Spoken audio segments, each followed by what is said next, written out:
ನಮಸ್ಕಾರ ಸ್ನೇಹಿತರೆ. Deadly monkey frog ವಿಷವನ್ನು ಸೇವಿಸಿದ ನಂತರ ನಟಿ ಮೆಕ್ಸಿಕನ್ ಆಧ್ಯಾತ್ಮಿಕ ಹಿಮ್ಮೆಟ್ಟುವಿಕೆಯಲ್ಲಿ ನಿಧನರಾದರು. ಮೆಕ್ಸಿಕನ್ ಕಿರುಚಿತ್ರ ನಟಿ ಮಾರ್ಸೆಲಾ ಅಲ್ಕಾಜರ್ ರೋಡ್ರಿಗಸ್ ಅವರು ಆಧ್ಯಾತ್ಮಿಕ ಹಿಮ್ಮೆಟ್ಟುವಿಕೆಯಲ್ಲಿ ಕಾಂಬು ಶುದ್ಧೀಕರಣ ಆಚರಣೆಯಲ್ಲಿ ಭಾಗವಹಿಸಿದ ನಂತರ ದುರಂತವಾಗಿ ನಿಧನರಾದರು. ನಂಬಿಕೆಯು ಮಹತ್ತರವಾದ ಪ್ರಾಮುಖ್ಯತೆಯನ್ನು ಹೊಂದಿದೆ, ಆದರೆ ಅದು ತರ್ಕಬದ್ಧ ಚಿಂತನೆಯನ್ನು ಹೊಂದಿಲ್ಲದಿದ್ದರೆ ಅದು ದುರಂತ ಪರಿಣಾಮಗಳಿಗೆ ಕಾರಣವಾಗಬಹುದು. ಇದು ಮೆಕ್ಸಿಕನ್ ಕಿರುಚಿತ್ರ ನಟಿ ಮಾರ್ಸೆಲಾ ಅಲ್ಕಾಜರ್ ರೋಡ್ರಿಗಸ್ ಅವರ ಪ್ರಕರಣವಾಗಿದೆ. ಅವರು ವಾಂತಿ ಮತ್ತು ಅತಿಸಾರದಿಂದ ಬಳಲುತ್ತಿದ್ದ ನಂತರ ಡಿಸೆಂಬರ್ 1ರಂದು ಹಿಮ್ಮೆಟ್ಟುವಿಕೆಯಲ್ಲಿ ಶುದ್ಧೀಕರಣದ ಆಚರಣೆಯಲ್ಲಿ ಭಾಗವಹಿಸಿದ ನಂತರ ದುಃಖದಿಂದ ಪ್ರಾಣ ಕಳೆದುಕೊಂಡರು. ಈ ಆಚರಣೆಯು ಕಾಂಬೋ ಎಂದು ಕರೆಯಲ್ಪಡುವ ಅಮೆಜೋನಿಯನ್ ದೈತ್ಯ ಮಂಕಿ ಕಪ್ಪೆಯ ವಿಷವನ್ನು ಸೇವಿಸುವುದನ್ನು ಒಳಗೊಂಡಿರುತ್ತದೆ. ರೋಡ್ರಿಗಸ್ ಅವರು ಎಸೆಯಲು ಪ್ರಾರಂಭಿಸಿದರು ಮತ್ತು ತೀವ್ರವಾದ ಅತಿಸಾರವನ್ನು ಹೊಂದಿದ್ದರು.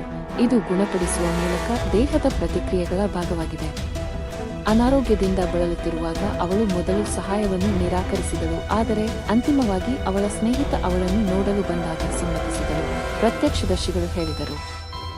ರೋಡ್ರಿಗಸ್ ಅನ್ನು ರೆಡ್ ಕ್ರಾಸ್ ಆಸ್ಪತ್ರೆಗೆ ಸಾಗಿಸಲಾಯಿತು, ಅಲ್ಲಿ ಅವಳು ಸಾವನ್ನಪ್ಪಿದಳು. ಆಳವಾದ ವಿಷಾದದೊಂದಿಗೆ ನಮ್ಮ ಪ್ರೀತಿಯ ಸಹೋದ್ಯೋಗಿ ಮತ್ತು ಸ್ನೇಹಿತ ಮಾರ್ಸೆಲಾ ಅಲ್ಕಾಜರ್ ರೋಡ್ರಿಗಸ್ ಅವರ ಸಾವಿಗೆ ನಾವು ಶೋಕಿಸುತ್ತೇವೆ ಎಂದು ಉತ್ಪಾದನಾ ಕಂಪನಿಯು ಸ್ಪ್ಯಾನಿಷ್ ಭಾಷೆಯಲ್ಲಿ ಹೇಳಿದೆ. ಅವರ ನಿಧನವು ನಮ್ಮ ಹೃದಯದಲ್ಲಿ ಮತ್ತು ನಮ್ಮ ವೃತ್ತಿಪರ ಸಮುದಾಯದಲ್ಲಿ ಅಪಾರ ನಿರ್ವಾತವನ್ನು ಉಂಟುಮಾಡಿದೆ.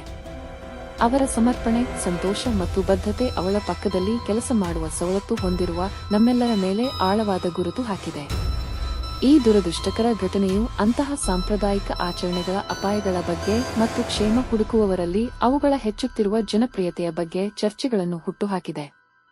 ಇಂತಹ ಹೆಚ್ಚಿನ ವಿವರಗಳಿಗಾಗಿ ನನ್ನ ಕನ್ನಡ ಚಾನೆಲ್ ಅನ್ನು ಲೈಕ್ ಮಾಡಿ ಮತ್ತು ಸಬ್ಸ್ಕ್ರೈಬ್ ಆಗಿ.